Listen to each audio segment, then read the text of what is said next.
Go home, go hard, go home. Touchdown like the end zone. When the circle turn to my home, can't get me out of my zone. Go hard, go home, go hard, go home. Yeah, these are championship rings on my hands now. In my head I'm top 10, yeah, that's hands down. You a squad, know you're looking man down.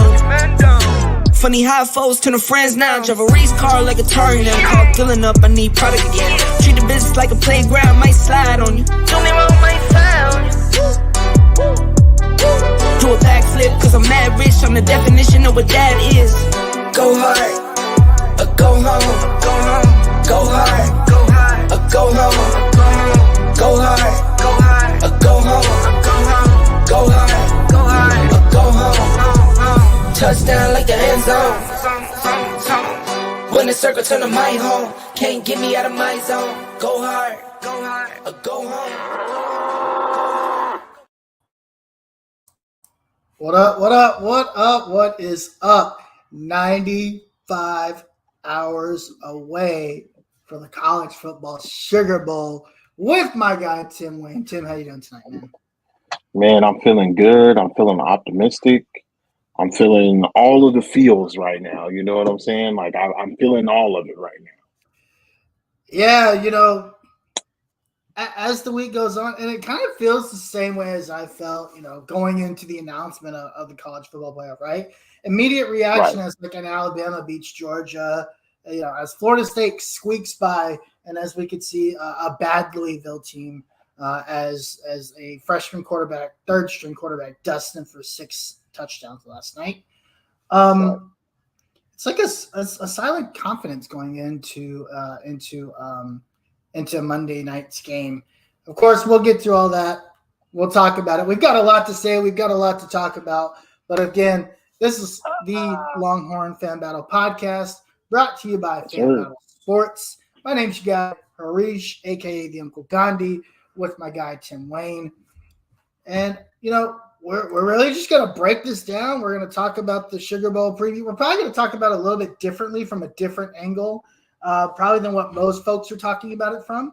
A lot of people are talking about the offensive side of the ball for Washington, Penix, Roma Dunze, that great McMillan, Polk, that great, wide receiving core that they have. I think we're going to start on the other side of this. And I really want to look at Washington's defense versus our offense, because I honestly think this is probably where the bulk of the challenge is going to be. And I think this is where the game is won or lost for either team. But before we get to that, of course, don't let me forget, we are brought to you by FanBattleSports.com. FanBattleSports.com, yes, sir. The latest and greatest on the AFC South.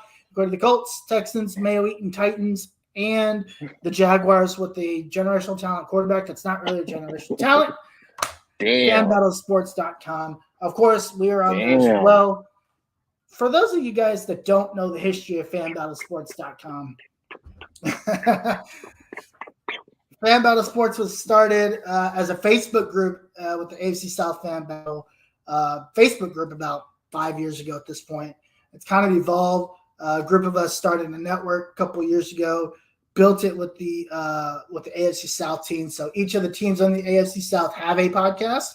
Plus, the AFC South has a main podcast. And then Tim and I started this year with the Longhorn Fan Battle podcast. So visit us, fanbattlesports.com. Listen, if you're interested, there is a contact us page there on the website. Fill out your details, fill out the teams. We're looking to bring on anybody, and anybody will help get you started. We'll provide you with everything that you need as far as graphics, anything that you need to get started from a streaming perspective. We'll also help you out with all your socials and all that good stuff. fanbattlesports.com. All right, Tim. Follow us on Twitter at LHFanBattle. Tim, you know how many followers we're sitting at today on Twitter? 2,275, I believe. That's the last count I got. We're actually 2,285 as we speak. Okay. Yeah. So, hey, thank you guys for the support. Listen, we're just here to talk about Texas football, right? We don't.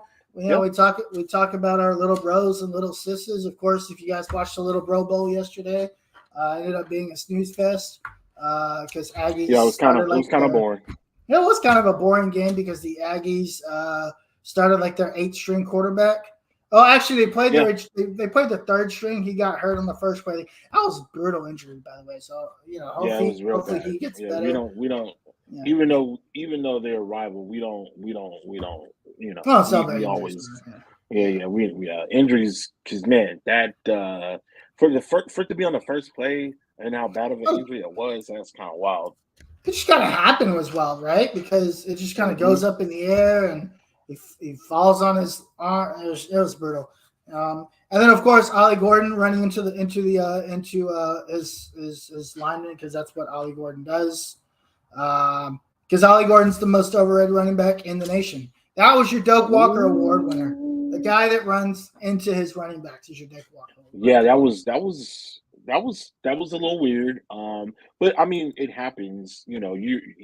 That's to be fair. He is it was 2 bad games in a row. He had an absolutely terrible game against Texas. Then in the bowl game, he didn't show up really. He had some flashes, right? But he wasn't the outstanding running back that thrashed Oklahoma. He straight stomped a mud hole in Oklahoma, but their defensive line is not that great right now. And so when you got a situation where you got Texas A&M where nobody wants to play because they're having a mass exodus right now, people are leaving left and right, and then you have Oklahoma State, where they just got throttled a couple weeks ago at the beginning of this December here. You run into a situation like that. Before we get into anything, man, how was your Christmas though? How was your Christmas, dog? How was the holiday for you? Okay. Was good. No, I didn't do much of anything. We wife and I just hung out, watched TV, stayed in bed all day. We chilled out this year. Nova? What about Nova? Did y'all get Nova anything for Christmas? Shout Yeah, out we to Nova's got dog. no, we didn't get her anything. She just chilled with us. She got a bunch of Chill, naps. okay. That's what she got. She She got got some naps in. got some naps in. So Yeah. that's been overall just a chill week. How about you, man? What'd you do on Christmas? Yeah, same thing. Real chill. Didn't do anything crazy. Went and actually saw The Color Purple yesterday with the family. We Wanted to usually see do. Yeah, we normally do it on Christmas Day, but The Color Purple was like literally sold out in every theater in Austin. Really? And so like literally like the basically the prime times and where you would go and watch a movie sold out. And so Christmas is one of the biggest days of the year for movie theaters because people want to get out the house, dads want to take naps and stuff like that. So what's the best way to get, what's the best thing to do? Oh, well, dad's taking a nap. Let's go watch a movie or let's go watch Aquaman or whatever the case may be, right? But The Color Purple, big movie, big Was it production. good? Good movie. Okay. Of course, people are comparing it to the original. It's a musical, so you got to kind of take the ends with, the positives with the negatives. But other than that, I would say overall it's a decent movie to go and watch. So Yeah. So we thought about going. We actually were about to look up tickets to go, and then we just and then we lazied out, kind of like what we do a lot of times on the weekends. yeah, so. yeah. But we'll get out there and check it out. Yeah, we'll get out there and go check it out. I actually saw the previews, and it's definitely something I want to go see. So, I will definitely find some time. Right. Of course, follow us here on YouTube, Longhorn Fan Battle. Listen, the Twitter game is going really well right now. I really want you guys, please YouTube count up. Go over to YouTube, give us a little follow, hit like on the video, drop some comments. Right. We want to talk to people. I don't want to sit here and talk. Man. I mean, I like Tim, but I've been talking to Tim for like 15 years now. I want to see what you guys think about these. Yeah. We want to see what y'all. We want to see what y'all. We want to see what you guys think about what's going on. So, go to YouTube, comment on the show. I know there's a lot of folks that get on Twitter and watch us, and I think that's really cool. And I really appreciate that. Thank you guys for the support. I'm not really understanding how the whole subscription premium plus thing works in order for you to comment through Twitter. And also the program that we use here doesn't bring over Twitter comments because Elon Musk ruined all the APIs that allow us to do that. So, yeah. If you want to drop comments, you want to chat with us during the show, head over to YouTube, Longhorn Fan Battle. We'll be here. We'll show you a comment here on the screen, kind of like it says here. Follow us on YouTube, and we'll talk about it. We're here to talk about it. Yeah. But now that we got all the normal stuff out the way, Tim, let's get started on this game. Yeah. Monday night, New Year's Day, 8:45 p.m. in the Big Easy. Mm-hmm. We've already seen a couple of press conferences happen. Of course, Sark and DeBoer both had their opening day press conferences yesterday. This morning we had PK and then Byron Murphy, Tavondre Sweat, and I think Jahdae Barron have their press conferences. Obviously, Dylan Johnson, Michael Penix, and really just thinking about just in general kind of what's going on. What are your thoughts as far as what you've been hearing? Because of course you're hearing little lines going from each school, right? Andre Sweat saying, "Hey, it's just another offensive line." Michael Penix saying things like, we've faced defensive lines like this before. Dylan Johnson saying, "I'm in the SEC. I was in the SEC. I played Florida and Georgia every year, although he only averaged like 1 yard a carry." Right.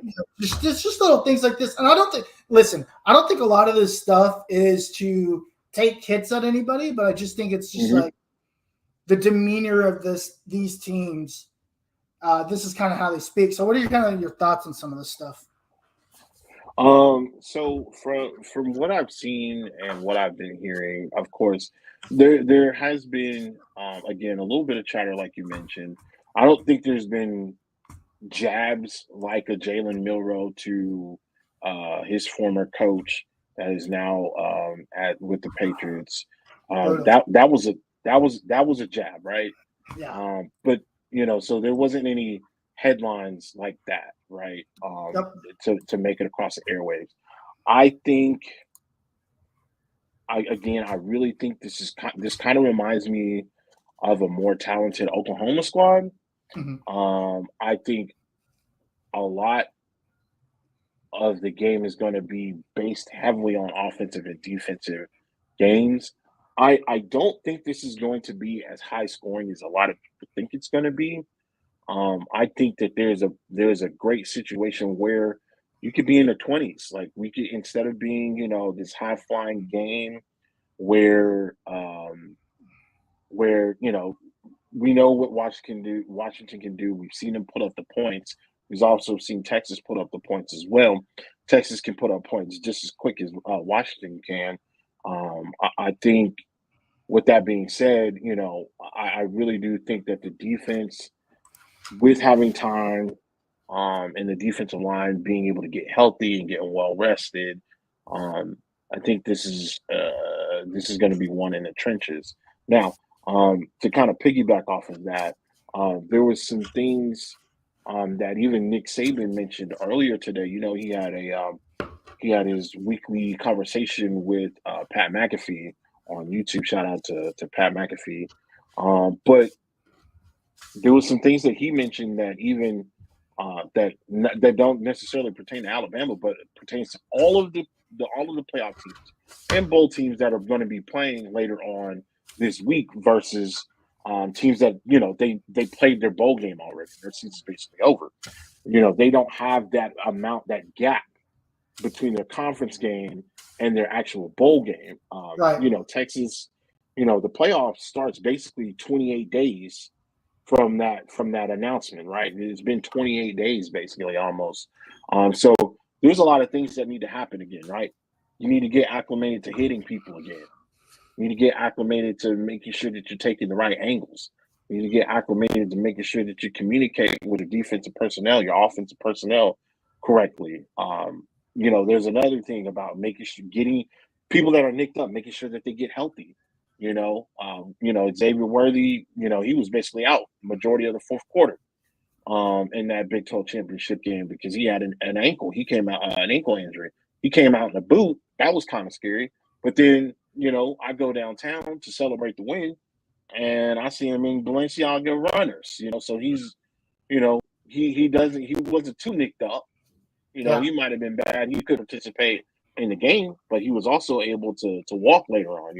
I'm pretty sure they gave him a cortisone shot, but there's a lot of things that take into effect outside of just the game itself. You have to make sure that you get reacclimated to what you've been doing, as you prepare for this bowl game. Now, we know that they've had we know that they've had practices. They've had a couple practices since then, but now it's just getting back into the real nitty gritty, making sure you get back to what you've been doing previously to what got you here. Prepping and preparing the way we know Sark can do is one of the things that's going to really swing and prepare these guys to go into battle on next Monday. So he talked about this. I actually tweeted about this maybe 2 or 3 weeks ago, kind of talking about piggybacking off what you just said. It's the mental piece of all this, right? This isn't about the game plan. It's not really about, it is. I mean, a lot. Some of it will come down to it, right? What does the game plan look like? A lot of it is the mental aspect. All the fireworks, all the heroics, the press conferences, going down to NOLA, going down to Bourbon. Tavian Sanders was live on Bourbon last night. I don't know if you saw that. But just like all the outside distractions of what comes with a playoff game. And I think where Sark has an advantage over DeBoer is he's done this before. Right. Steve Sarkisian's been to 2 playoffs before under Nick Saban. So he gets this hurrah. He understands what it looks like. He probably knows what to tell his team. He's not, deer in the headlights. So I'm not really worried about the mental side of all this. And then you look at any of the practice videos today. Guys are having fun. They're playing music. They're stretching. They're having a good old time. They're laughing. T'Vondre Sweat is coming out into the press conference when Byron Murphy's getting interviewed and he's asking questions like he's a part of the media. Like this is the fun piece of the relaxed. I think there's a whole mental aspect to all this. Right. that is also not talked about. Steve Sarkisian had his press conference yesterday, and he did talk about this a lot, right? Hey, just getting back into the swing of things, hitting, catching, being on a football field, right? Right. One of the videos I saw today from Anwar Richardson was a tackling drill that they were doing on the field today. I don't know if you got a chance to see that, but it was like a I did. It was almost like I got to see it. Almost like a swim, and they run like 10 yards and tackle the tackle bag, right? Those are the types of things that have always been going on before they even left. And Steve Sarkisian talked about this. Before we even left, we established what this looked like. Wanted to make sure the team was in the right mind framing, and that's something he talked about today. Mentally, this team is there. You see that a lot. I want to tackle this question from Yen NASCAR because I think it's going to go to what we're going to talk about here shortly. And I'll get to that question there, Young. I just wanted to acknowledge that you asked, and I appreciate that. We talk a lot about the Texas defensive line, the Texas defense versus the Washington offense. I kind of want to flip the channel a little bit. Let's talk about the Washington defense versus the Texas offense.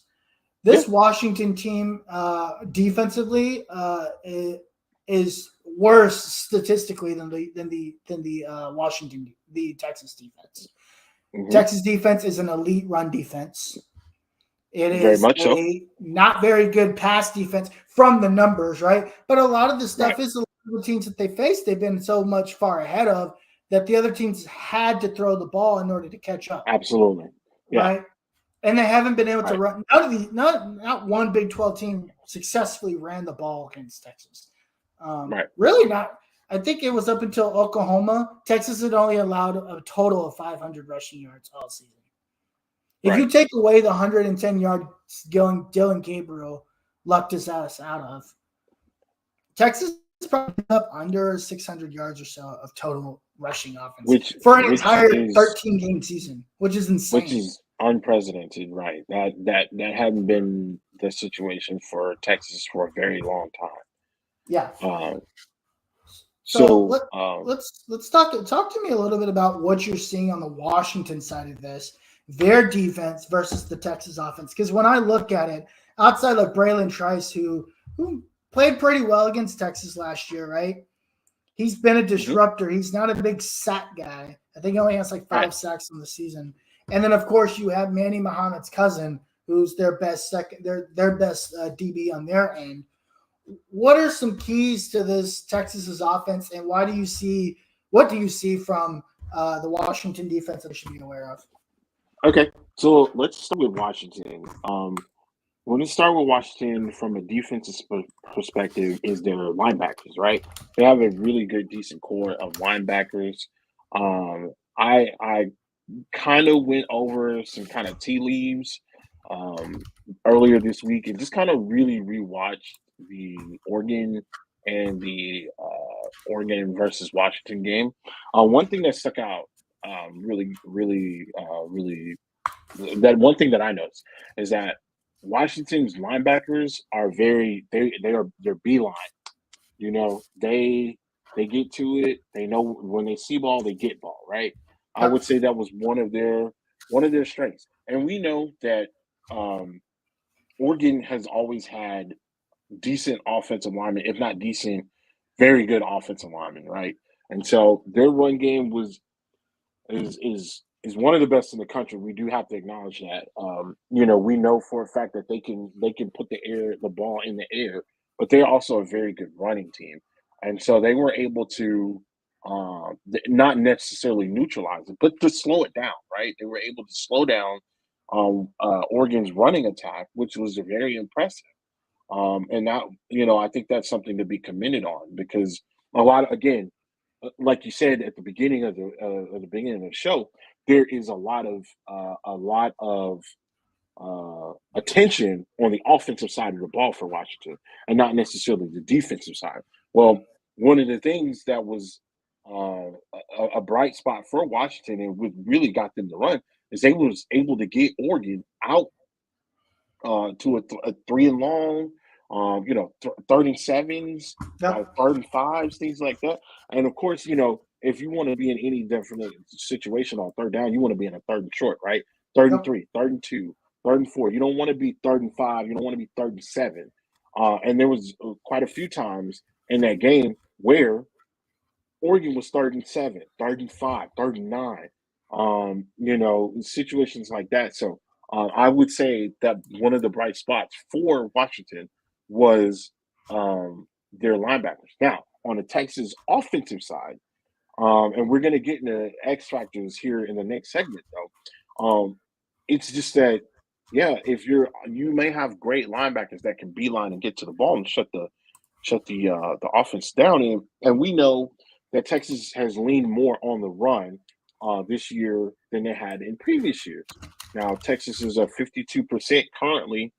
They're at 52%, and a lot of the stuff that they do is based off of RPOs.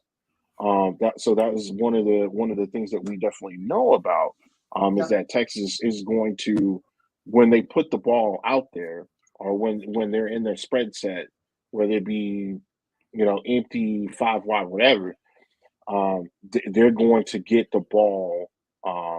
If they're going to run the ball, it's usually going to utilize some type of RPO, some type of motion. They do motion quite a bit to kind of keep your defense honest, so that you can't just set up and then go from anywhere. I think that's just more of the genius of Sark himself.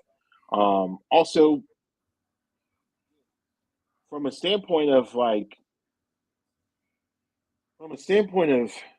picking your poison, it's like who do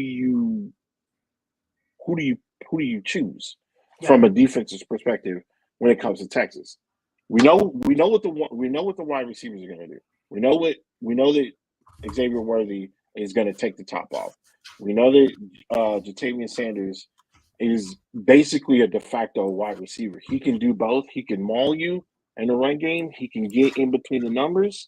He can work those seams. We know that Jordan Whittington is kind of, I would say Jordan Whittington is more of a safety blanket for Quinn. He's always making the tough catches. He's made some really, really crucial catches on third downs, especially in long situations. We can always count on Jordan Whittington to get open, being that he's been there and has had the most experience as far as being with the University of Texas and being amongst quite a few quarterbacks throughout his playing career. And then you have A.D. Mitchell, the playoff beast himself. He always seems to show up in these playoff games where he shines the brightest. I mean, he did the same thing at Georgia. Their receiver goes down, their number one receiver goes down. A.D. Mitchell steps up, wins the national championship, comes in, kind of hits the same stride, if not has a better year than he had the year prior. You know what I mean? He's had multiple touchdowns. He's had multiple games with multiple touchdowns. He's caught all types of deep ball, difficult catches, things of that nature. So it's really I don't want to call it a cat and mouse game, but the scheming is weird. It's or not necessarily weird, but it's going to be interesting because as Texas, what do you want to do? Do you want to play this to where you run the ball down their throat and you try to see what you can do and just run it down Washington's throat and see what they got? Or do you divide and conquer? Do you spread these guys out and see what you really got on with your secondary? Now, we know that their secondary, both Washington and Texas's secondary, are not necessarily the greatest. We know that. I would honestly give the edge to Washington with the secondary just because they've been together longer. Obviously, we got some key pieces that have been hurt throughout the year. We got a new safety coming in from Arkansas, so he's been acclimated, or I've been, getting acclimated, and he's contributed quite a bit. So, I can't wait to see how Sark goes about this, because a lot of people, we run, a lot of teams are running spread, but nobody really runs the spread like a Big 12 team. Like Tech, whether you want to, we can laugh them onto the table, but they tend to spread people out. They gave Oregon hell. Oregon didn't know what to do. They just so happened to make a play at the last minute. That game, for Tech against Oregon was theirs to win. And then that might have changed the trajectory of that Pac-12 that Pac-12 championship game. So it's an exciting time. I will say that. What do you see and what sticks out for you? So I want to start here. Texas by Young NASCAR. Texas will most likely play keep away with a few big pass plays mixed in. This is kind of how I see this playing out. I think CJ Baxter finally it becomes the CJ Baxter that we've always thought he was going to be. Sorry, you thought he was going to be all season. Right. Keep in mind this this CJ Baxter fan since he stepped on campus. No, yeah, for sure. And he's been nicked up, he's been banged up. He's been all these different things where he hasn't been able to really dig in and be the guy. But he's had a month off. Dude's fully healed. I think he's probably the healthiest we've seen him all season. I see CJ Baxter having a heavy load. And it's funny that you mentioned that because, like I said, it's like kind of pick your poison. Like, not only do you have to worry about these wide receivers, you got 3 running backs in the backfield. Say what you want. You got CJ Baxter, you got Robinson, you got Blue. Yep. I mean, you can even throw Savion Red in there. And they've all been playing really well. Yeah. I think the offsetter that you have to all that is you keep them off balance because you have guys like Blue and Baxter too, right? That can also catch the ball in the backfield, right? All 3 of those guys can catch the ball. All 4 of them actually. So now you're in a situation where Texas runs a lot of 2-back sets, especially out of the shotgun. Well, they have 2 backs offset behind Quinn, right, or beside Quinn, 1 on each side. He can option it. He RPOs it out to Xavier Worthy on the other side, who's healthy. You have a lot of different ways. There was an article that came out probably earlier this week where a Big 12 coach, we don't know where from, said that, hey, we'd seen this one thing and we thought this is the play that they were going to run. So we had this defense and some sort of bunch formation or stack formation that they had. And they came out and what we thought they were going to do, and they did something completely different from what we expected them to do. Steve Sarkisian always talks about how he might throw the same concept out there, but they're going to do little different things and little wrinkles within. You might see the same formation 3 or 4 times. One time it might be a run. One time it might be a RPO. One time it'd be some sort of like QB wild thing. They're going to do 3 or 4 different things, separate things out. And that's kind of where the cat and mouse game kind of comes into play. Right, exactly. Braylon Trice on the other side, on the Washington defensive line, is by far their best player on that defense. Absolutely. I will tell you one thing. I watched the game from last year. Please, for the love of God, Steve Sarkisian, do not put 2 tight ends and expect to block Braylon Trice because last year there was one. Granted, it was one play. There was one play where Braylon was on the left side of the offensive line, and they put Jatavian Sanders and Gunnar Helm out there, and it absolutely blew him up. They're going to try to move Braylon Trice into different spots on that defense to get him away from Kelvin Banks, and honestly to get him away from the right tackle as well. They want him to be able to cause havoc, and Kelvin Banks isn't going to allow it to happen. And on the right hand side, his name slipped my mind. He's not going to allow it to happen either. I cannot, for the life of me, cannot think of his name right now. Oh my gosh! All right, I need to jog my memory. I don't know what just happened to my mind. But he's not going to allow it either. And really, the interior part of the line, DJ Campbell, although it might technically be your weakest spot, he's actually played really well this year. The Texas Tech game, not the Oklahoma State game, believe it or not, the game that they won 57-7 was probably his worst game of the season. Christian Jones. Okay, sorry. On the right side, Christian Jones.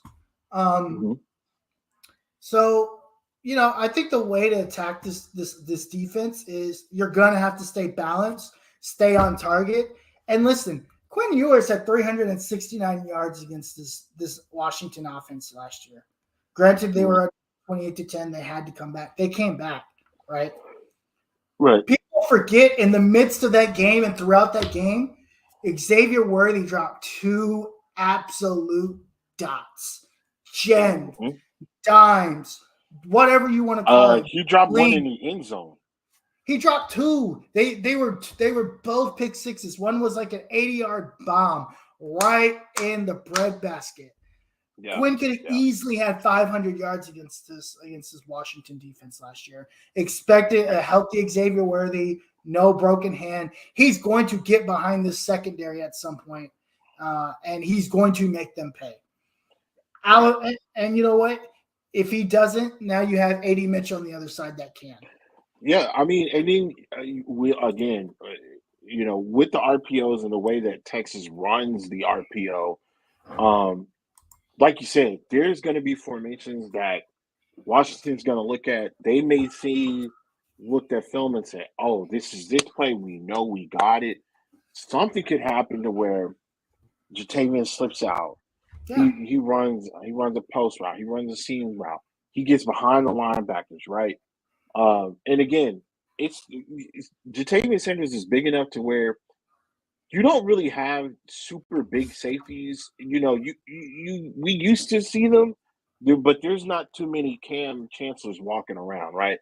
There's not too many 6'4", 212, 220-pound free safeties and strong safeties running around. These guys are smaller, lankier. They still hit, but they're not looking to hit like a Cam Chancellor or gosh, I can't even think of any other safeties that are out there right now, or like a Derwin James, where they're headhunters, right? That's not what.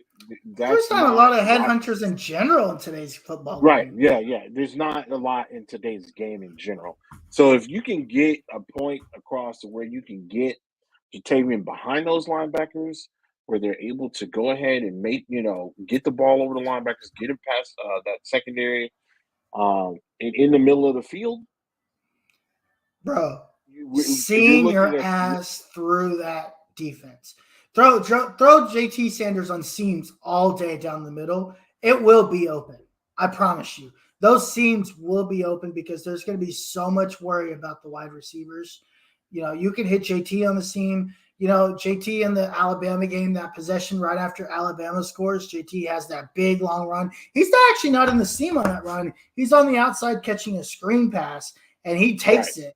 And again, Jatavian Sanders has been banged up all year. He hasn't really had a lot of explosive runs. He's healthy now. I think there's a lot to this Texas offense that we haven't seen in a very long time. We really didn't even see it in the Big 12 championship game, except the Xavier Worthy long run where he bulldozes over the DB in the end zone, which is something I haven't seen before. I mean, I guess you could throw that in there. But young NASCAR back with another comment. Nobody seems to mention that Washington has had to win 45 to 42 more times than Texas has given up 30 points in a game. This is a very interesting point there, NASCAR, because actually I think that's a great point. I actually don't think Washington has scored more. Washington has only scored 40 points like twice this season. I will double check that while you continue. Here's another thing. There's been more than 3 occasions on this season where Texas has gone up 21 points in a game, in multiple games.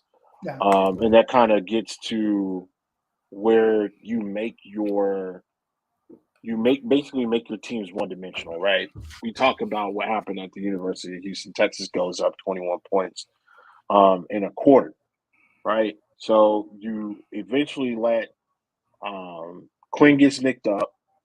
You eventually let a situation where you let your defensive backs kind of just slack off a little bit. I think they're going to be way more aggressive. Again, this game has a lot more riding on it. I think if you get to a point to where Texas can get up, I think Sark will have no choice but to continue to pour on, because we know what Washington can do. We've seen it. We've seen Washington. We see what Michael Penix can do. We know he can run. We know he can scramble. We know he can throw the deep ball. He has a beautiful – I don't like left-handed quarterbacks. His deep ball and this might be saying you might be thinking I'm tripping, but his deep ball is just as good as Michael Vick's deep ball.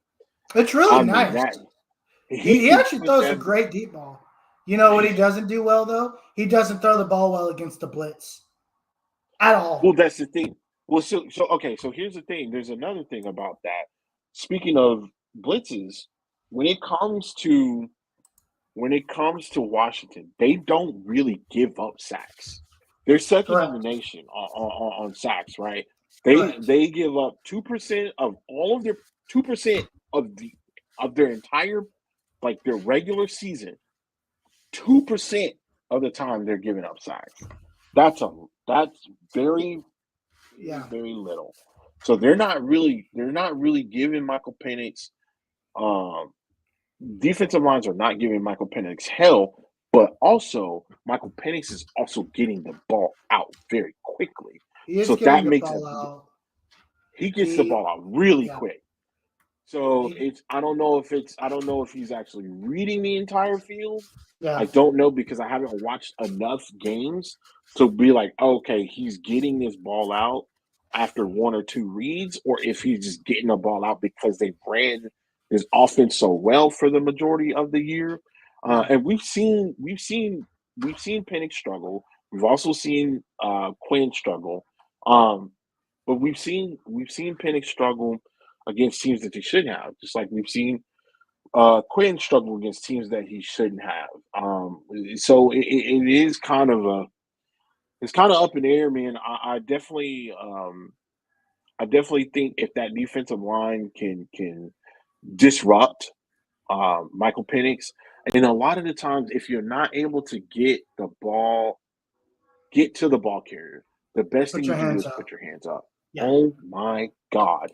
If they get to a point, I will tell you this, that's probably more frustrating than getting your quarterback hit.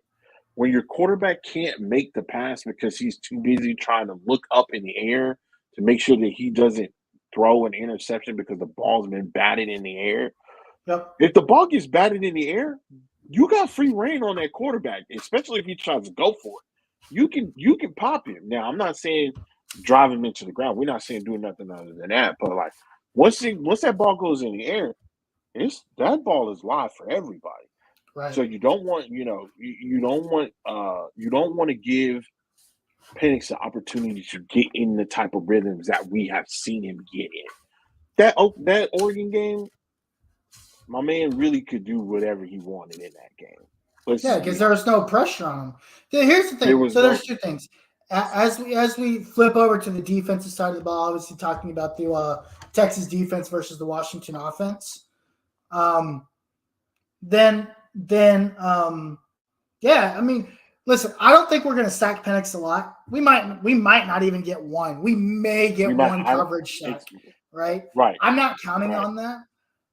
Where I think things will happen, and I think Ethan Burke, Barron Sorrells, these are the types of guys where you've been working all season for this, right? I think Ethan Burke has the opportunity. I think Barron Sorrells actually has a much better opportunity because of the handedness that he is to have a great game against Penix. Because Penix is going to want to go move left in the pocket, right, to be able to throw right, because you think about his dominant hand. You're going to have to get hands. You're going to have to get pressure up the middle. You're going to have to stop the run. Dillon Johnson, if Dillon Johnson doesn't run the ball well, you kind of make them one-dimensional in a sense that you have to force them to run the ball. Because then now you can just tee off on Penix as far as getting pressure on him. Yeah. And if you can get pressure with Thor, as we always talk about, then, you're going to be in a great situation to where Michael Penix, for the most part in this game, you know who was guarding Rome Odunze for this game last year? Who's that? It was Ford. Not Ford. What's his name? Shoot. Terrence Brooks for the most part of this game. Terrence Brooks was on Odunze for the most part of this game. He actually did pretty well, right? Okay. Ryan Watts obviously comes back. I feel like I've been hearing he's going to play safety in this game, which I think matches up better because of his size. And then his size and his inability just to be able to run one-on-one with a lot of receivers. He's just not very So good. They switched Watts to safety. I think for the game for sure. I've heard maybe he might be coming back and play safety next year too. That's what I've heard. I don't know anything about that. Whoa. Okay. So Ryan Is Watts he will going to play be playing? safety. Is he going to be playing Strong free or side, strong? strong, because that's Okay. he's going to be playing strong safety, and because Derek Williams is out for the first half, Right. So Right. they need somebody to kind of fill that. And you know what I think they're going to do, because I think they've done this more the last 3 to 4 weeks of the season than they did all year. They're going to play a lot of man, and they're going to allow these guys to get up in their grills and try to make these wide receivers uncomfortable. Right. So that kind of plays in that plays into your edges. So your guys like Colton Vasek, where you can't afford to break contain. You can't afford to let that offensive tackle, basically guide you out of the play, because then Sure. you give Penix an opportunity to step up into the pocket and either A, move around to where you can make a play, B, just be able to run in general, and C, if you bring in pressure and you overshoot him and you overshoot the gap, or your stunt doesn't necessarily work, that's where he'll make you pay. We've seen it against Oregon. That was another thing that was a really big standout. Oregon would send these extra guys, whether it be stunts, whether it be whatever the case it may be on the defensive line, sending blitzes, and Michael Penix made them pay almost every time. So it's like, sure. Here's the thing. Yeah, I'm going to ask you, how many rushing yards do you think Michael Penix has this year without looking? 75. Has negative 18. Michael Penix has negative 18 yards on the entire season. Wow. Okay. He is your Malik Muhammad type running back or quarterback. He is not going to run. He actually prefers not to run. He's only rushed for a total of 29 times all season. Okay. As far as like picking it up. So what you're gonna have to do, you're gonna have to keep containing. I honestly don't think you need a spy. You just need to find a way to fucking get home. I think you blitz, and you blitz some more. Texas is gonna have to blitz a lot more than they're used to, even when they can get 4. Because here's the thing: if you can get pressure with 4 and then you blitz on top of it, guess what that means? Even more pressure. If you don't give Michael Penix time to throw the ball, he's going to struggle to throw the ball. Right. So that's also a thing, though. But you also got to think about these wide receivers for Oregon are not scrubs. They are all 3 of them are burners. All 3 of them can run. So the Texas defensive secondary's got to keep those guys in their face. Agreed. They cannot allow people to just bomb them. We've seen that before. It's not the greatest. We don't want that happening. So that again, we know what the majority of these defensive backs for Texas can do. We know they can play man up. Have they been able to play man? They played a little bit of man. They played a little bit more zone. We've seen it. Oklahoma, when they played against Oklahoma State, beautiful game. Yeah. They were tight. They came in.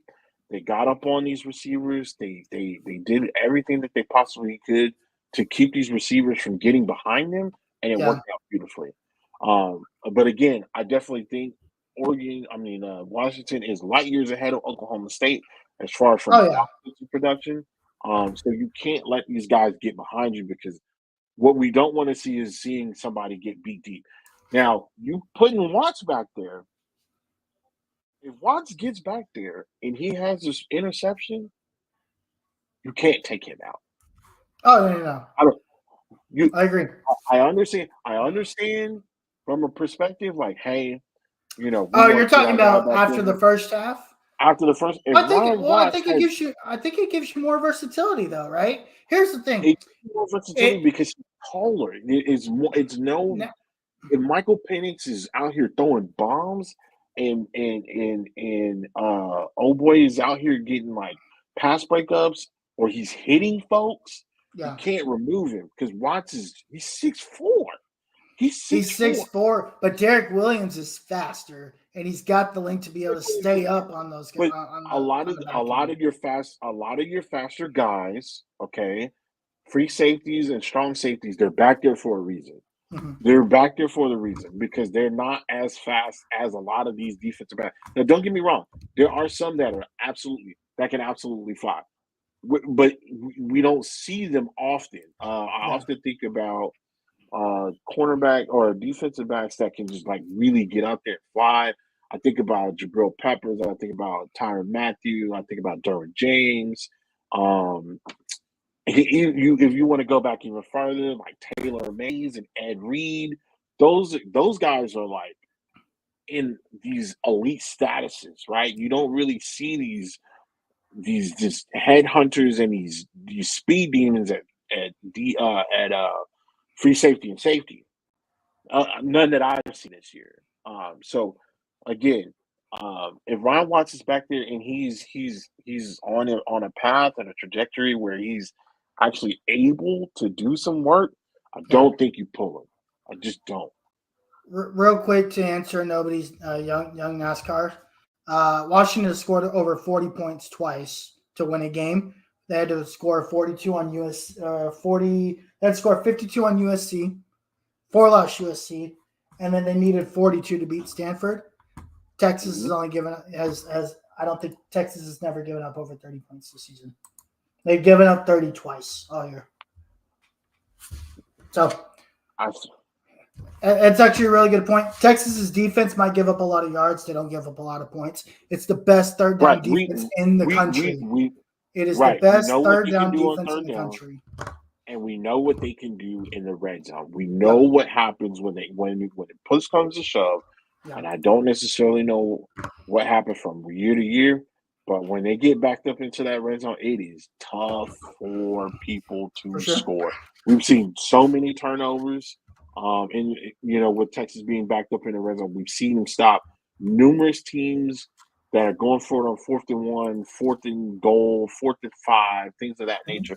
I don't necessarily know how Washington's going to do if they get in a situation where they get into a 4th and 5. Yep. And they can either go for the field goal or they can go for the touchdown. I don't necessarily know how aggressive they are when it comes to making those types of decisions. But what I do know is that we have seen this on multiple times within the Big 12. A lot of people, they always talk about how Big 12 doesn't have any defense. Well, I think that's a beg to differ this year with a lot of teams. Even some of the bad teams have bowed up, especially defensively against a lot of these other teams out here. So it's going to be an interesting watch. It is definitely going to be a chess piece, a chess game for sure. Because you got two offenses that can put up points, man. Both of them can. Yeah. And we got two defenses. We got an offensive line that hasn't given up too many sacks. They don't really give up sacks. And we got a defensive line that puts pressure on quarterbacks. One of them's got to give. Sure. Who do you have as an X factor to this game? Who's the one, offense or defense, or if you want to do one of each, we can do that. Who's the guy? Obviously, Quinn's going to have a good game. Obviously, Michael Penix is going to have a good game. A lot of guys talk about, Roma Dunze is obviously going to do his thing. I think Xavier Worthy's definitely going to bounce back. Who's the guy for this Texas team that you think needs to have a game that you never think of is going to have and kind of be that X factor for this team?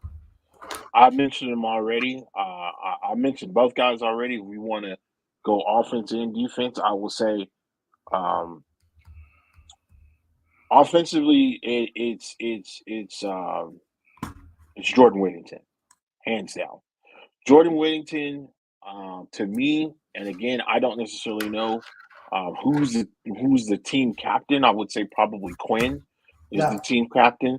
But emotionally, I think that offense moves as Jordan Whittington. I've seen numerous times where Jordan Whittington has made a great catch and is able to get that offense fired up. Again, he's the oldest guy out there, 24. Jordan wins. T'Vondre Swift is a 6th-year guy or a 5th-year guy. He's like 23, 24 as well.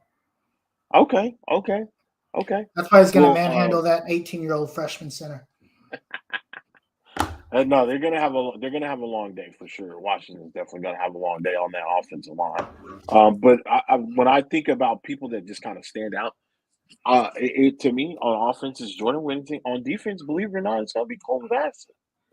I believe he. Yeah, I think both of them have an opportunity because they're going to have the most. Know for a fact that offensive line is going to focus on those defensive tackles. Yeah. So they're going to get chips. They're going to get doubles. They may even get triples. That gives your defensive line, your defensive ends, opportunity to eat. If they can get to the quarterback, and they don't even, again, it's not even getting to the quarterback. It's just disrupting Michael Penix in general. Yeah. You've got to disrupt him. Quarterback hits is one thing. Sacks are another thing. If you can just get him to where he's uncomfortable, where he's not able to set his feet in the pocket, where he's not able, where you're batting down passes, where he has to adjust, back up and maybe back up a little bit further, throwing the ball away, stuff like that. All of that plays in a part of on how you can take this great offense down. So I think again, Vasek, Burt, and on the offensive side, Jordan Whittington, because I just feel like he is the offensive. He provides the emotion for the offense. Okay. I'm going to go with CJ Baxter. I think he needs to absolutely have a great game this year. Right. Defensively, I'm going to go a little deeper into the defense. I'm going to say Michael Taaffe needs to have a good game. He's got to be an X factor. My guy. He's a guy. I sent you a Michael Taaffe. I've sent you a Michael Taaffe text message at least 8 times in the last 2 weeks or 2 months. Yeah. He's made plays. He's made so many plays. Yeah. This guy's that guy is great, man. Yeah. You don't see walk-ons like that coming. Listen, he's not a superstar player, but he's a guy that's going to make the play because he's at the right place he's a lot of Jaylan Ford, of what Jaylan Ford was last year. Right place, right time, making the right play. Always has a nose for the ball. Always around the ball. Michael Penix is prone to some interceptions in this game. I think he throws at least 2. And I think Michael Taaffe gets one of them. And I think Manny Muhammad gets another one. I'm a Manny Muhammad. I love that guy. I think the guy is phenomenal. And I can't wait to see him with Kobe Black next year. In year 2. I think Manny gets a pick, and I think Michael Taaffe gets a pick. Penix throws 2. So that now brings, and then offensively, CJ Baxter, I think, has 100 yards. He might have north of 100. He might get into the 125s. I think they go off. So, with that being said, you want to go first or second? What do you have for your predictions? No, you take it. Let me hear what you got. I got Texas winning this game 38-28. I have them. I think Sark's opening script is going to set the tone for this game. We're going to see a classic Sark opening script. I would not be surprised if Texas goes up 10 or 17 in this game at some point. Okay. And then Washington kind of goes back up and Texas kind of leans on them at the end. I see this game going a lot like the Alabama game went. Mm-hmm. I'm so confident in how this team is playing right now, how this team is acting, how this team emotionally is, and from an emotional standpoint and mental standpoint. I just think they're better. I think they have better skill players. I think they have more skill players. I think on both the offensive and the defensive side. I think Washington's offensive line is going to struggle mightily in this game. Okay. I don't think they're that good. I don't think they're the world beaters, the Joe Moore, whatever the hell that guy's name is. I don't think they're like that level of good. I think Alabama and Michigan have much better offensive lines than Washington does. Okay. For me, I think Texas wins, of course. I have them winning 35-30. Okay. I see a situation where Texas can jump out to a lead, right? We know how good they are at the beginning of the game. We know how good they are at the beginning of a half. They've been outside of maybe one or two games within the last 2 to 3 years. Texas is put their first half gods, right? Yeah. So I could see Texas jumping out maybe 10-3, 10-7, 14-3. And then of course Washington is not going to go down. They're not going to go down easy. I could definitely see a 10-7 or a 10-3 halftime. Texas up 10-3 halftime, 10-7 halftime, and then Washington making those adjustments and able to put a couple points on the board. However, I'm kind of like you again. That 52% running is a situation that is. I don't think Oregon is. I'm not Oregon. I don't think Washington has seen. Not only have they not seen it, but they've never. I don't think Washington has faced a team that has depth, not only at wide receiver, but at the running back position.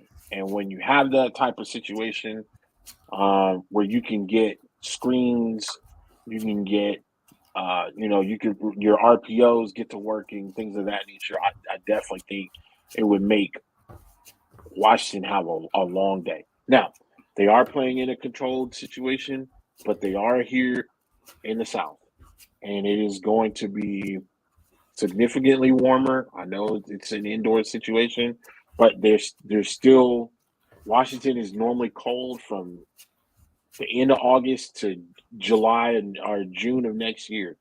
So I think that also plays a factor here as well. Get in here, you're on bourbon, you get out here, the Big Easy, you can get easily distracted. But at the end of the day, I definitely think because Texas has depth at running back, Texas will be able to do things that Washington just hadn't seen before. So I think everybody in that backfield is going to be in for a long day. I can see every single running back getting 10 carries plus, 10 touches plus. I can see it. Is that going to be a flashy game? Absolutely not. But if it comes to a point to where, like you mentioned, where Texas ends up going up against Alabama and basically taking that ball and running it down their throat, I definitely feel if they can do it against Alabama, and they put up 200 yards plus almost every game in rushing, why not? Why would that stop now? Unless they get to a point to where they have to throw the ball. Is there any scenario where you see like Jonte Cook playing? Absolutely. And making a contribution? I mean, you've got a month off, right? You talk about wrinkles, things they haven't. Nobody's seen Jonte Cook all year. Is there a trick play in there somewhere? I can see a trick play where there'd be a halfback pass. I can see a situation where Jonte Cook gets a screen. I can see him getting an end-around handoff. I can see a bunch of stuff. You get those type of players where they have those type of players where they can just kind of open it up.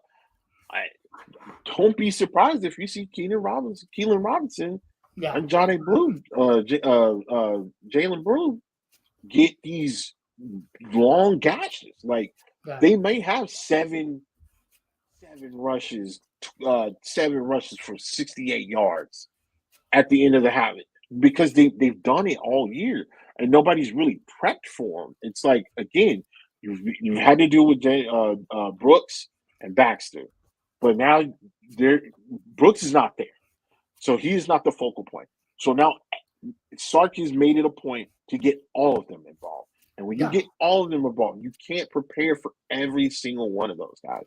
They're all weapons. All of them are weapons. Okay. So you have Texas winning 35-30. Mm-hmm. Okay, I have them winning 38-28. I think it started close, and then I was like close, slow. I never once had Washington win this game. Look, Washington's had a great season.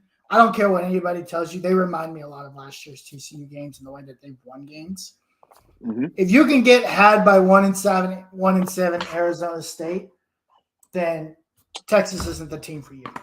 I'm just letting you know. Arizona State was throwing that rock, dog. By the way, Michael Penix in that game, 27 of 42, 275 yards, 2 picks. That game lost him the Heisman. He was terrible. I think prior to that Arizona State game, Michael Penix was in the front running to win the Heisman. Of course, they had Gabriel up there because Gabriel had he had just got that win over Texas. But until that point, it was I truly believe it was Michael Penix's game to or was Michael Penix Heisman to lose until that point. Yeah, I think since that game, he was pretty good against. And then the Oregon game happens. Now the Oregon game is disgusting. That was a nasty game where Washington ends up pulling that game out. Really at the end of the game, right? That was the rainy game. Penix was getting hit. That's again, Penix was just getting hit. He was getting, rushed. He couldn't make any throws. 13 of 28, 162 yards and 2 touchdowns. Like that's it. These are the games that I look at and I'm like, look, man, I like Michael Penix. I think he's great. He was okay against Washington State. 18 of 33, 204 yards, 2 touchdowns. Washington State gave them hell too, and that was in the Apple Cup. These are not. I get Washington State's a rivalry. These are not good defensive lines. Washington State is a rivalry. They're 5-7. Arizona State's not a rival. They just happen to be in the Pac-12. They're 1-6.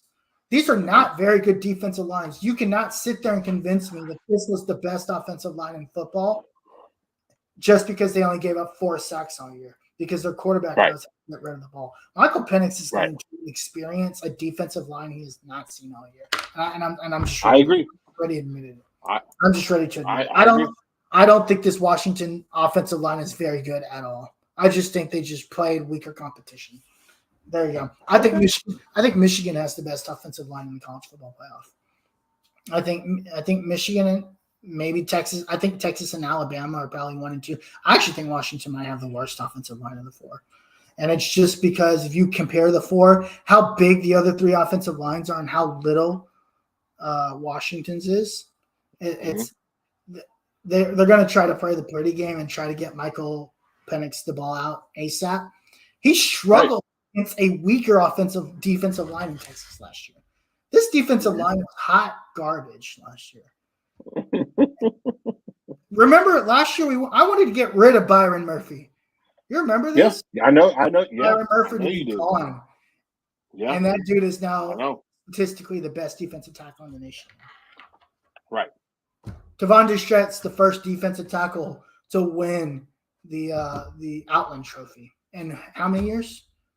Like, bro, wow. Yeah. I'm not buying this Washington team one bit. I'm sorry. Okay. Okay. Good luck to him. And if we lose, I'll eat my words. I don't really care. But on paper, I'm not buying that crap. All right, Tim, let's look at one thing real quick. We talked about this before the show. Really quickly, I don't want to break this game down. I really don't care to break it down. Yeah, we don't have to break it down. That's fine. But give me a score total here. Who you have winning? I got Alabama. I got Alabama winning 30-20. Okay. I have Alabama blowing this team out. I think this is going to be like a 28-10 game. I just think Alabama is better. I think they're more tested. Michigan probably out of the 4 teams that made the playoff had the weakest schedule. The only good team they played all year was Ohio State. And Ohio State obviously wasn't very good. Dude, this is a home game for Alabama. They're playing in Atlanta. No. This is on the Rose Bowl. I'm sorry, my bad. I don't know what I was thinking. Alabama travels. They travel. They're going to be there. Michigan travels too. This game's going to be packed. Listen, this is two of the most storied crowd-wise. This might be Yeah. that might be the This is the most nuts. storied, two of the most storied blue bloods in college football in the Rose Bowl in the last 14 playoff ever. Right. But the game 2 years ago, they played 2 years ago, and I think it was like 36-17, 36-19. Alabama basically dominated Michigan. Mm-hmm. I just don't think Michigan has the offensive firepower to stay with Jalen. I think Jalen Daniels' ability to run is going to hurt Michigan a lot. They don't face a lot of those types of quarterbacks in that sleepy conference over there. It's all defense and running the ball. And Alabama, as bad as Jalen Milroe was against Texas in week 2, he's gotten so much better than that since then. I want Alabama again just to say we beat Nick Saban twice. But I'm so terrified. Awesome. I'm so terrified to play. It's hard to beat. It's hard to beat a team twice. Jalen Milroe is pissed off as well because, I mean, people wrote him off. I know we did. We wrote him off. He didn't. We literally talked about it today. Alabama. Yeah. He didn't have a great game. A number of games where he didn't look great, but he still got it in. I mean, he didn't have a great game against Auburn. He had a great throw. Did not have a great game. He made plays as they needed him to make them throughout the season. Right. And now he's basically had you really like out of these 4 playoff teams, right? Those young guys that have played all season, now they really take that next step and they say, hey, you have now graduated. Steve Sarkisian talked about this with Arch Manning. You're now basically a sophomore. You are no longer a freshman. You need to keep in mind you are one snap away from playing this thing. Mm-hmm. And I'll tell you what. I like that mind frame because we've seen it before. We've seen people get thrusted into the spotlight. You know what's crazy? If Arch Manning gets into this game, we might blow Washington out. They are not prepared for Arch Manning. His ability to move in the pocket and throw, yeah, buddy. Out of there. Listen, I am jumping on this hype train. This has been the best team we've seen in 15 years. We're winning the whole thing. All right. Well, 6th Street better be ready because on January 8th, I'm Ubering from Kyle, Texas to 6th Street to celebrate a national title. I'm ready. Just like I did. Actually, I would not mind taking a trip to H-Town to just be in the area if Texas wins this game or when they win this game. I wouldn't mind being out there to see these guys and to see, just to be in the area, just to be in the city, right? Yeah. Just to be in the city, just to be able to say, hey man, I may not have been at the game because the tickets are $3,000, but I was in the city when they won the national championship, and boy was it nuts. The ticket prices for the game on Monday have actually started to go down. Really? Yep. To where? $600? Dude, they were like $1,200 for nosebleeds. It's like I never. No. Here, I'm looking right now. The cheapest ticket on the Game Time app. Shout out to Game Time. Actually, on SeatGeek as well. Shout out to them as well. The cheapest ticket on SeatGeek as of right now, $230, including fees. In New Orleans, bro. In the Big Easy. That's a nosebleed seat. And I'm about to go see if the national championship game tickets are up yet. Yeah, the tickets are out. Let's see. Let's see. They have been up. NCAA basketball, NCAA baseball, college hockey, NCAA football. Let's see what we got. You know, the tickets for Texas and Georgia next year are already up. Single game tickets are like $595. Oh my God. That game's gonna be. I'm surprised that game is not already sold out. I'm getting season tickets. I'm going to that game. I'm telling you right now, I'm getting season tickets next year. I already signed up. I'm just waiting for them to hit me up. Listen. All right, let's see what we got. January 2nd, Texas Longhorns. That's baseball. Baseball team's going to be lit too. Bro, Texas sports is in such a great spot right now. Oh my gosh. Yeah. Shout out to the women's national champions volleyball team. Yes, sir. Lit the Tower Orange last week. That was dope. That was definitely dope. I think the Lady Longhorns are still undefeated too. The basketball they team. are. Yeah. They're like top 5 in the country. Yeah. Bro. Vic Schaefer, bro. He got them girls balling.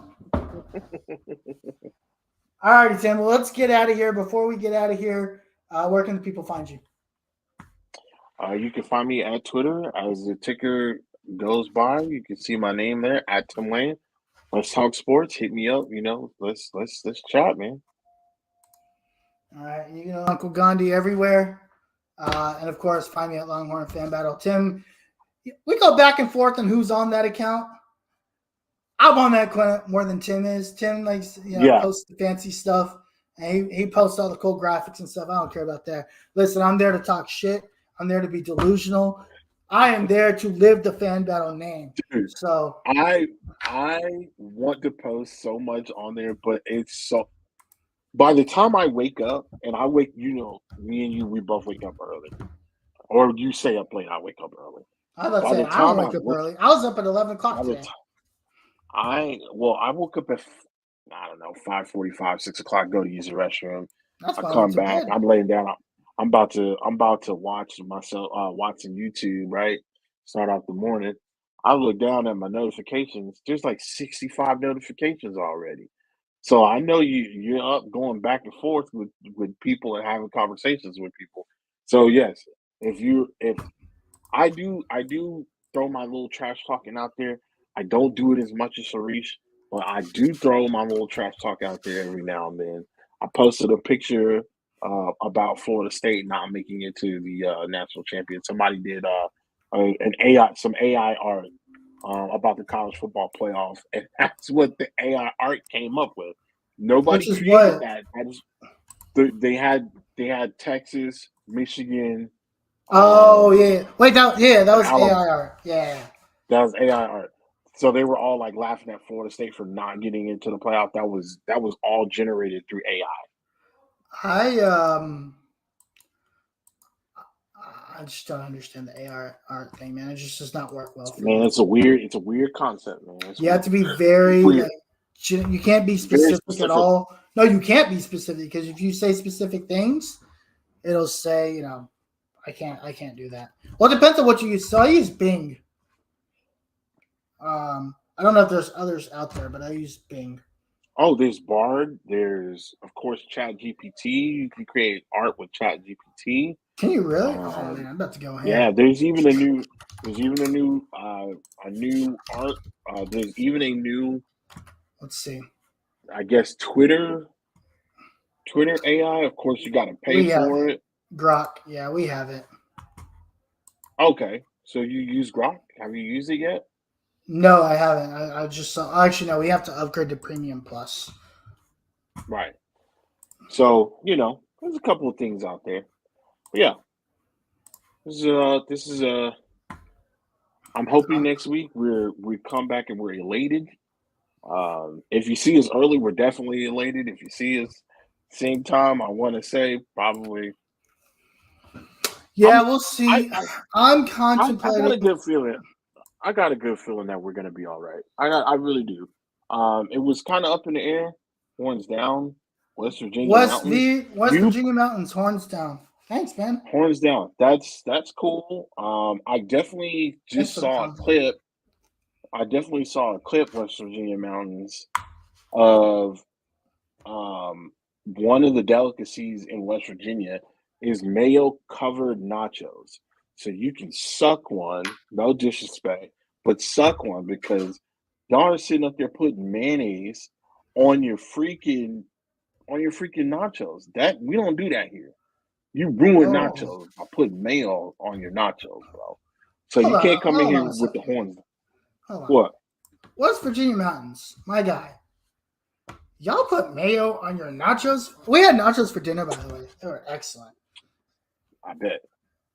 Oh, no. I don't think we can put this comment on there. Look at the thing. We can't put it on there, but look at the chat.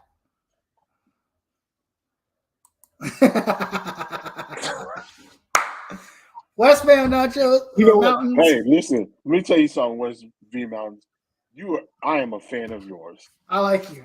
That was funny. I appreciate you. I appreciate you coming in, Mountains, with that. That is hilarious. That's the type of energy we need.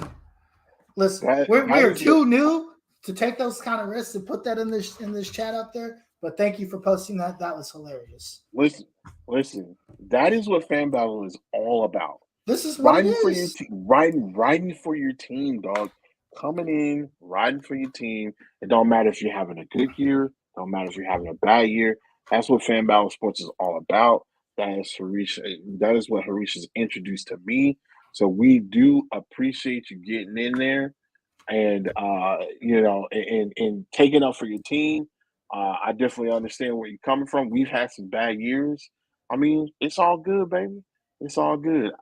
Hey, y'all put mayonnaise on your nachos, dog. That is not a Texas thing. I mean, really, don't put mayonnaise on anything. You might get beat. Listen, I'm not a component of not putting mayonnaise on things. But you put mayonnaise on a sandwich. You put mayonnaise in your potato salad. You don't put mayonnaise in anything else. Well, mayonnaise in your potato salad is kind of different. That's kind of like a requirement to make it. Did you see the Mayo Bowl yesterday? I did. That's why I saw West Virginia putting mayo on their nachos. Oh, that's right. Do you remember who they beat? No. Me neither. I think it was an ACC team, though. Virginia Tech, maybe? No, Virginia Tech won. Oh, here we go. I got to scroll down to the bottom. They beat Mac Brown. Oh. Listen here, bro. Listen here, West Virginia Mountains. We are not looking this up. Look up West Virginia dogs. We put coleslaw on hot dogs. Any reason to use mayo? That was a Chicago thing. I mean, I think Chicago's sauerkraut. Okay. You're right. Coleslaw is also disgusting. I love coleslaw. I'm not gonna lie. I love a good coleslaw. Go to Cane's. Go to Raising Cane's. Let me get a Caniac combo with coleslaw. Let me take that tender and that bread, break it up, put it in there, dip it in that sauce. Good eats. Have you seen that little chart where it's like hype is like really high, but like taste is like really low? That's Raising Cane's. I love Raising Cane's. I know people are like, you know what chicken is actually really lit? I don't know if you guys have this up there in North Austin, but down here in the boonies and Kyle, we got one right down the street. We have Chicken Express. Chicken Express, I believe, is in the outskirts of Austin. So yeah, Chicken Express is not in Austin. It is so underrated. Excellent chicken. It is, especially if you're a tender guy like I am. I got like some chicken. Me too. I love a tender. Bro, I love a good chicken tender. If you like chicken tenders, go to Chicken Express. I've had it. I don't think it was great. Like I don't think it beats Raising Cane's. All right, guys, we got to get out of here. Tim's over. Yep, we got to go. Hey, don't forget to like the video, comment, subscribe. We're up to 32 subscribers. We really appreciate the support. We are live every Thursday night, 8:30 p.m. And then, of course, if there's anything that goes on, we're here for everything Texas Longhorns. Obviously, we'll take you through the rest of the football season, recruiting National Signing Day 2.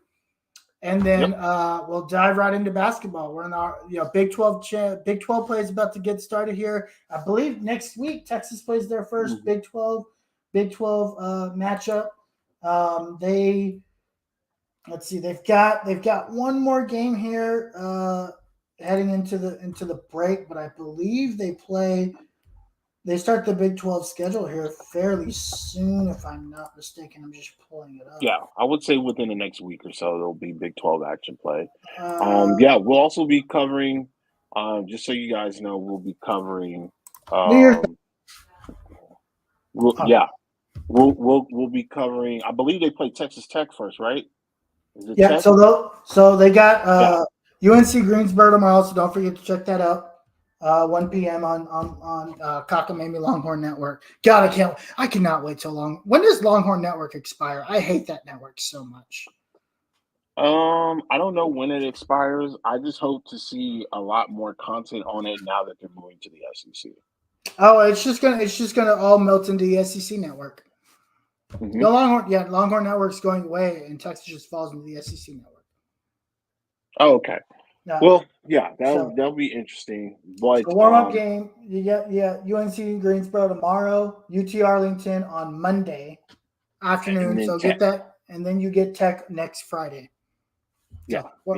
Listen, so we've got plenty going on. Texas baseball, we're about 58 days from Texas baseball. Hopefully we can get that sourpuss taste out of our mouth from last year.